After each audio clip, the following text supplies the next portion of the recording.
Okay. Well, the first thing, there's no such thing as a chemical imbalance. Like our bodies are designed miraculously to be able to adapt to all our environment, stressors, internal stressors, even the food we eat. Obviously, all of this can make us sick, but our body's always trying to seek homeostasis.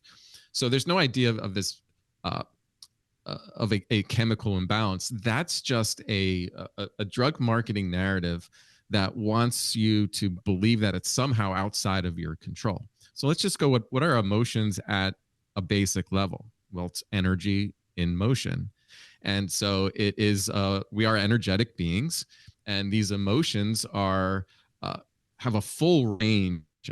So we feel fear and anxiety in response to legitimate threat. That threat can be existing in that particular moment, or the mind in itself can create it.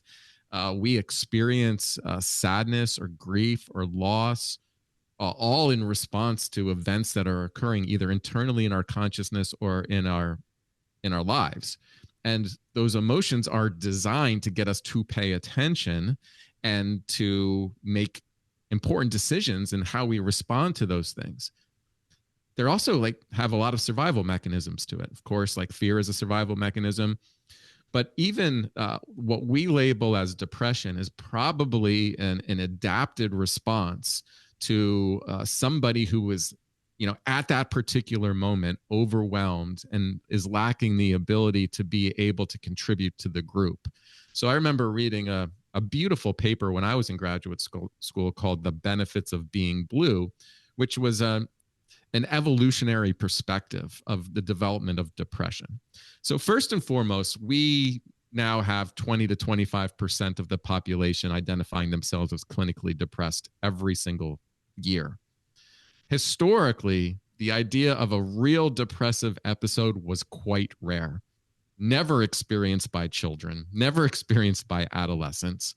Less than 1% of adults would identify themselves to be depressed, and almost every single one of them would say, I have legitimate reasons why I'm feeling this way. And it was always tied to those events.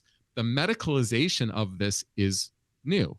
And so when someone wants to reduce the complexity of our emotional experience down to a simple material or biological component, what they're actually doing is they are stripping you of your agency.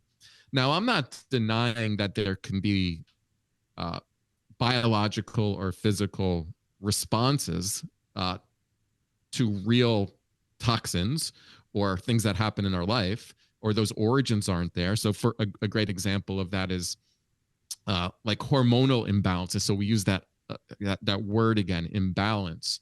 So yes, somebody who is experiencing an endocrine condition, some endocrine disruption, that has an impact on like mood and energy, but that's still designed right there to be able to serve you, right? There is something wrong that you're going to have to pay attention to physically, emotionally, within your environment.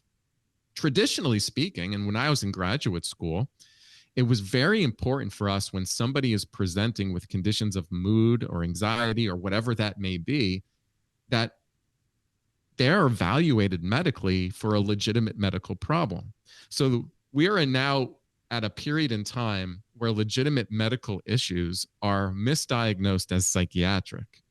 And so we say things like a metabolic disorder is the source or the root cause of psychiatric conditions. Well, if that were to be the case, it would never be a psychiatric condition to begin with. Psychological, emotional, psychiatric conditions have been of the psyche, of the spirit, of the mind, and have not been traditionally tied down back to these medical conditions. Yes, we are a interconnected person of all things. We are mind, body, and spirit. So all interact with each other. So to say one is a root cause and then you address it with some form of a medical intervention, you would be receiving a medical care for a medical condition. And technically that is not what we traditionally have labeled as psychiatric. So going back to your original question, emotions are energy. They're normal. They're expected aspects of all aspects of our being. They're necessary for our survival, but they're also necessary for our own spiritual growth. They're necessary for us to get out of bad relationships. They're necessary for us to create in this world. They're necessary for us to bond with each other. All of those are necessary. What you see, and which I think is really the evil part of this, is that any suppression and denial of emotions seems to have real critical consequences for us, both emotionally and physically. So much so where there's large movements, scientists around the world who really do understand the root cause of disease having an emotional component to it.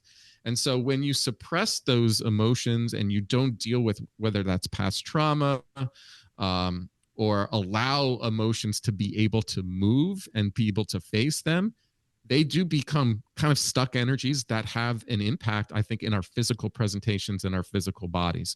So to me, I'm much more comfortable talking about emotions as energy and being careful of anything that adds on to the judgment of them, which could lead to suppression.